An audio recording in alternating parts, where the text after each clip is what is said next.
Hello, my name's Alana and I'm 30 years old.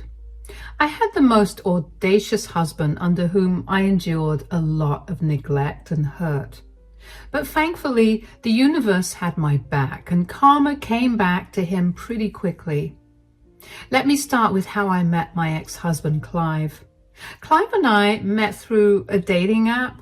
Over text, we had great chemistry, and even when we met in person, our chemistry remained. We went on many more dates before we made things official. Clive was a very easygoing, kind person. It was super easy to be around him because he just had this way of calming you down. At least that's what he was like for the first 4 years of our relationship. We got married after dating for 3.5 years, and for a few months after we got married, life was great. We decided that we didn't want to start a family immediately. Instead, we wanted to focus on building our careers.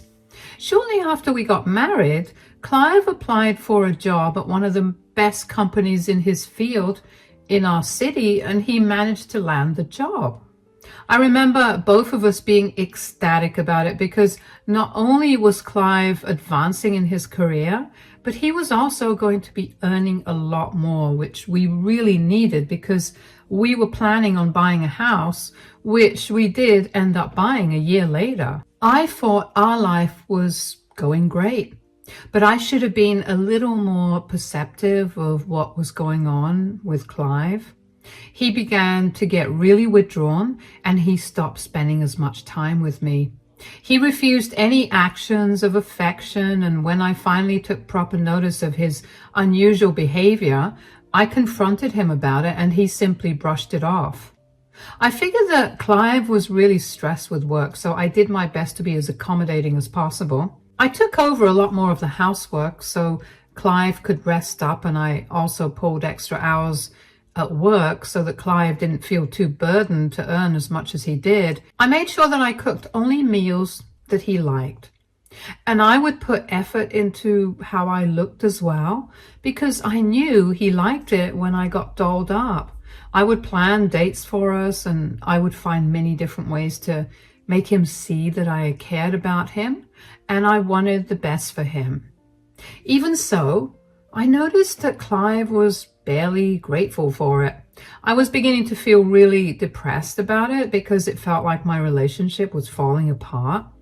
I tried on many occasions to get him to tell me what was going on with him, but every single time it would end with us arguing, and eventually it got to a point where even the most normal of conversations would turn into an argument, and I was beginning to dread being around Clive. Even then, I knew that I still loved him and I wanted this phase of our relationship to get done with. And then one day, Clive came back home from work and told me that he had to tell me something. "I need to talk to you about something."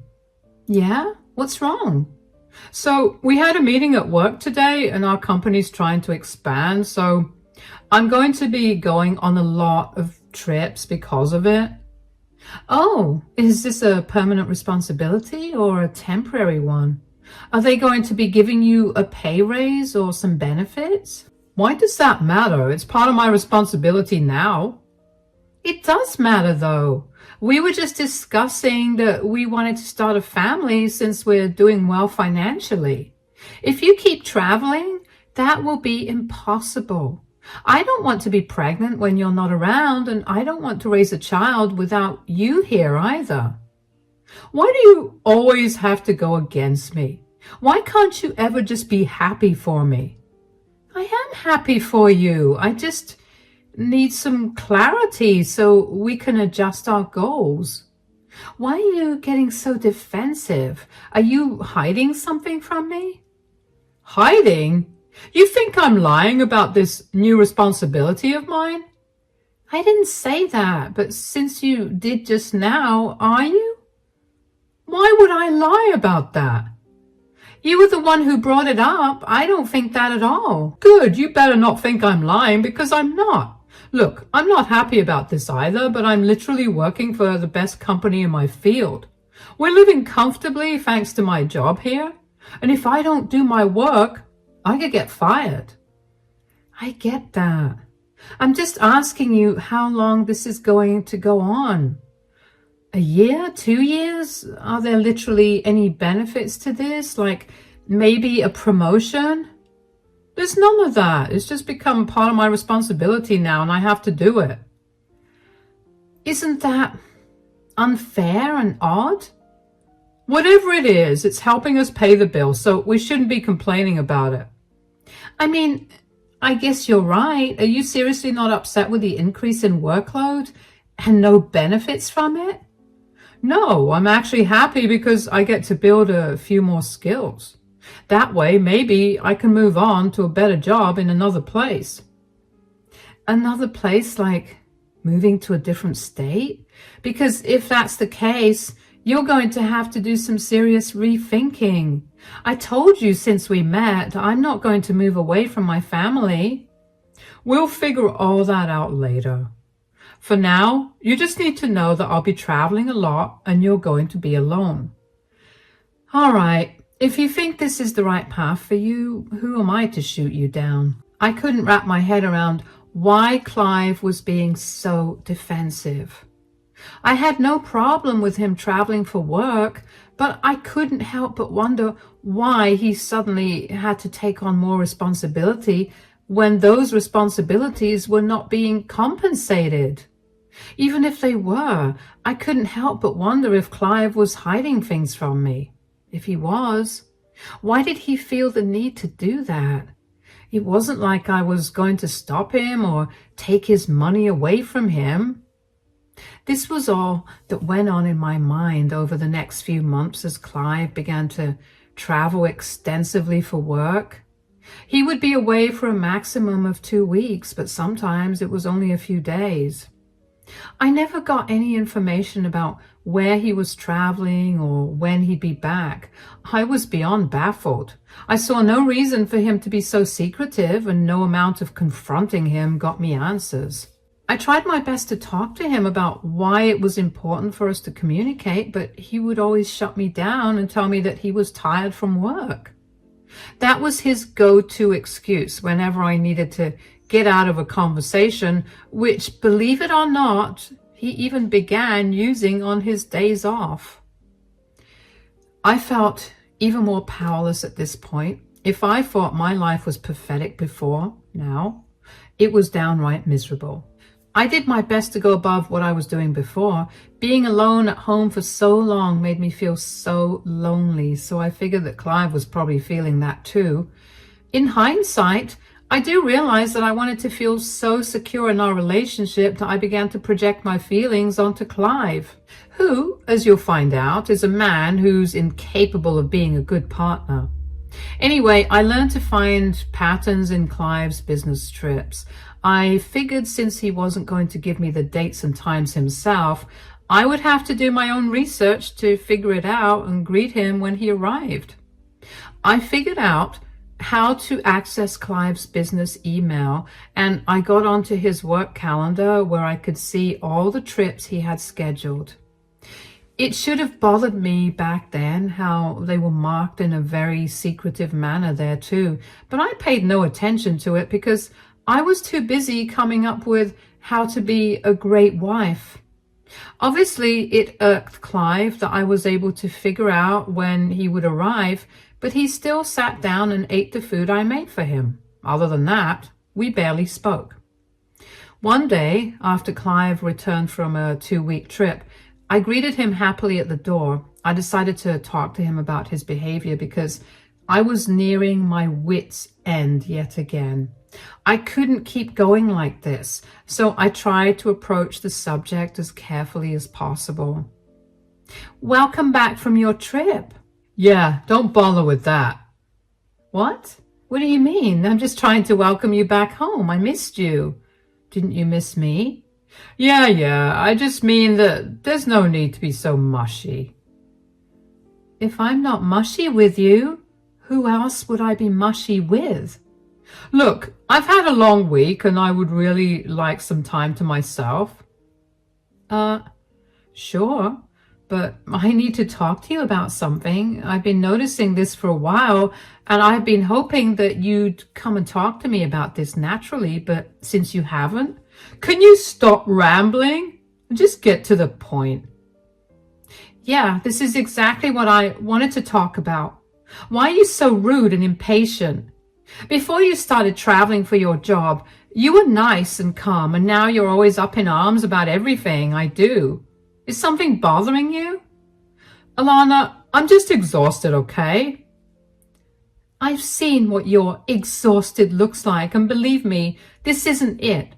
I know there's something you're not telling me, so could you just tell me already? It's getting really hard to deal with your rudeness. There's nothing bothering me. I'm just really tired, and I would love to go to sleep right now. Don't you care about our marriage? We haven't had a proper conversation in I can't even remember how long, because that's how long it's been. Every time you come back home, you rush to sleep, and then you spend the rest of your days here working extra hours or meeting up with your friends. Do you not care about me at all? My God, do you ever shut up? Is that what you really want? For me to not speak at all? That isn't what I want. I just want you to be a little more understanding of the fact that I have a lot going on with work, and I would like some time to myself. Why am I always supposed to be understanding? Why can't you understand what I'm going through? I'm alone all the time. And when you finally come home, I'm also alone. I just want to have a normal conversation with you without you being rude and turning it into a fight. We could have normal conversations if you just stop being a nag and a pushover who constantly needs to shove herself on me the second I come back home from a long trip. Is that what you see me as? Do you even love me, if that's how you see me? I'm trying to express my love and care for you. I'm sorry that I've been smothering you. Can you not be so emotional? I didn't mean it like that. No, save it. I think I understand what my position is in your life. If you want to sleep so badly, go ahead. I'll be in the guest bedroom. Clive had always had a way with words. He knew just how to make me feel better when I was sad, and so he also knew how to tear me down when I was feeling good. I was tired of always trying and never getting a response back. I dialed back on my shows of affection because I saw no point in it anymore. And that did not mean I stopped it completely. I still tried my best to be a good partner. Every evening after Clive's shift, I would call him to ask him if he'd be coming home so I could prepare dinner accordingly. But one particular day, he wasn't answering his phone. I tried to contact him many times over 5 hours and still heard nothing from him, not even a text. I was beginning to panic, and just as I had worked up the nerve to call the police and report him as missing, Clive came back home. In relief and anger, I ended up yelling at him. Why weren't you answering your phone? I was worried sick about where you were. Do you know how late it is? I just had a tough day at work, and I don't want to come back home to screaming. Look, I'm sorry for yelling a little, but you have to understand I was freaking out. Why didn't you answer your phone? If you were in no mood to talk, you could have at least just shot me a text telling me you'd be late. I'm home and I'm safe. Is that not enough for you?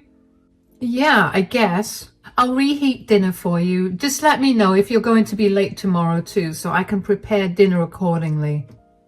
You won't have to do that. What? Why? Are you going out with your colleagues for dinner? No, I'm going on a trip with my secretary. What? Why? Or what about the rest of your team? Wow, do I really have to spell this out for you? It's a trip only for the two of us. I've been saving up for months so I could take her on this trip. I'll be back in 2 weeks.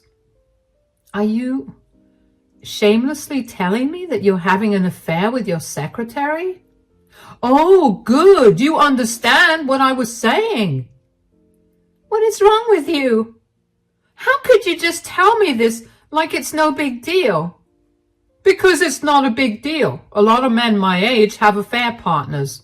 Surely this isn't news to you? Yeah, and all those men are disgusting. I never expected this out of you. How long have you been seeing this woman? I don't know why this is any of your business, but I've been seeing her for a little over a year now. Oh, wow. You've been cheating on me for a year, and you still let me believe that our relationship was worth saving. You saw how much effort I was putting into reviving our spark, and you just let me do all that even when you knew that I was never going to get you back. How heartless are you? There's no need to be so dramatic. You just don't satisfy me like you used to, so I looked out for somebody else. If this satisfies you at all, you'll always be the woman I love the most. Candace is young, but she will never have what you and I had. It's a shame that you got annoying, really. Excuse me? Are you hearing how insane you sound? I'm not insane. You're just being too emotional to see reality for what it is. Men get bored of their wives eventually, and they find pleasure in other women. This is how the world works. You need to get on board with this. I can't even look at your face right now. You're a disgusting person. You'll get over it soon. I'll be back in 2 weeks and I'll be arriving at night, so make sure dinner is ready by then. Do me a favor and never come back. I couldn't care less about your stupid dinner. I went into the guest bedroom and locked the door behind me. I couldn't believe the man I married turned out to be an ugly monster. How could he so casually tell me that he was cheating on me with his secretary? Was I really of no worth to him? Did my efforts do nothing for him? All the time that I had spent crying because of how inadequate and useless I felt as his wife was unnecessary because he had made up his mind. I was worthless to him, so he moved on to someone younger and better. I cried the entire night and I fell asleep only after Clive left the next morning for his trip. When I finally woke up in the afternoon, I felt horrible. I couldn't believe what my life had become, so I called my best friend, who rushed over as soon as she could to support me. She helped me pack all my things up and I moved in with her temporarily. She was my shoulder to cry on for the rest of the day, and I couldn't have been more grateful for her. The next day, she asked me if I'd be okay with going outside for a walk and then a coffee with some of our mutual friends. I figured I could use some company because being alone with my thoughts was not fun at all. At the coffee shop, at some point, I needed to get myself an extra napkin, so while I was waiting at the counter, someone tapped me on my shoulder. I turned around and found an oddly familiar man. Hi, excuse me, are you by any chance Clive Morrison's wife? Yes, I am. Why? I'm his boss, Heath. I happen to recognize you from the photograph that Clive has on his desk. How are you? Oh, it's nice to meet you. I'm doing good. What about you? I'm great. The hospital you were at must have done some miracle to get you healed so fast. I'm sorry? What do you mean by the hospital I was in? I heard that you were in a serious condition at the hospital. Were you not? I haven't been admitted to a hospital in my entire life. How in the world did you get that information? Well, that's what Clive told me because he requested 2 weeks off. What is he up to if not tending to you? Ah, I was wondering how he managed to get off from work. He's not taking care of me. He's on a romantic trip with his secretary. Candace is with him? What? Oh, did you not know? They've been seeing each other for over a year now. What?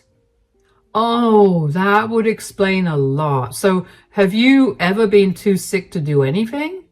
Because Clive's taken off a lot of times in the last year, and so has Candace. I haven't been sick. I can assure you that Clive has never been home once to help me out. Oh, wow. I mean, now that I think about it, I feel so stupid for not thinking that something was off with the way that both of them kept taking off days together. If you don't mind me asking, When did you find out about this relationship of theirs? And are you still with Clive or are you divorced? I only found out about his affair 2 days ago when he came home late from work and decided that was an appropriate time to tell me that he was going on a trip with his secretary. I haven't even had the chance to deal with my emotions, but I will be filing for a divorce tomorrow. Oh my God, I'm so sorry that Clive treated you this way. Not only has he broken several company policies, but he's also treated you beyond disgustingly. I mean, I guess that's what I deserve for putting up with his crappy behavior for years. No, you do not deserve any of this. Look, I will look into what I can do about his job position at the company, but as someone who's had to divorce their cheating spouse, believe me, you need to do that as quickly as possible. Yeah, I will. Thank you.